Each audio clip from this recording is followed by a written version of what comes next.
گربوونەوەی ڕزگاربووانی شاڵاوی ئەنفال و زیندانیانی سیاسیە لە هەولێری پایتەخت.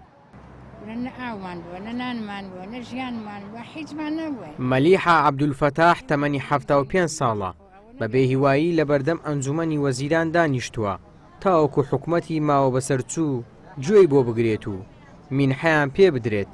پورە مەلیحە چیرۆکی خۆی لە زیندانەکانی نورە سەلمان بۆ پەیام دەجێڕێتەوە. 10 نەفەر بووین لە سجنی نورە سەلمانە بووین، 10 نەفەر بووین، مناڵ بوون هەموویان کورد بوون.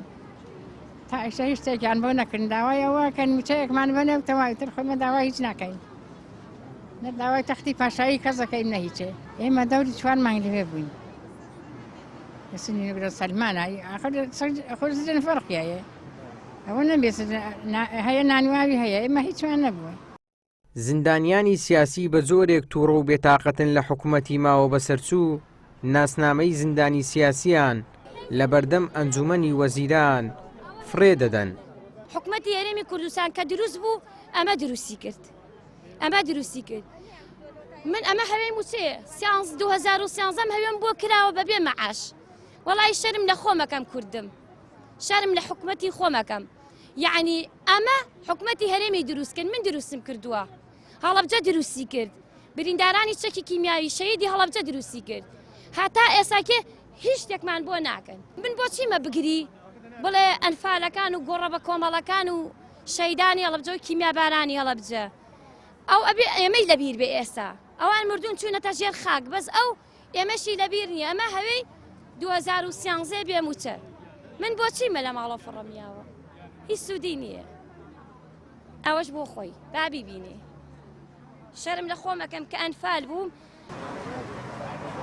بەشێک لە زیندانیانی سیاسی نزیکەی 20 ساڵە ناسنامەیان بۆ کراوە، تاوەکو ئێستا لەلایەن دەسەڵاتی کوردی هیچ ئیمتیازاتێکیان پێ نەدراوە.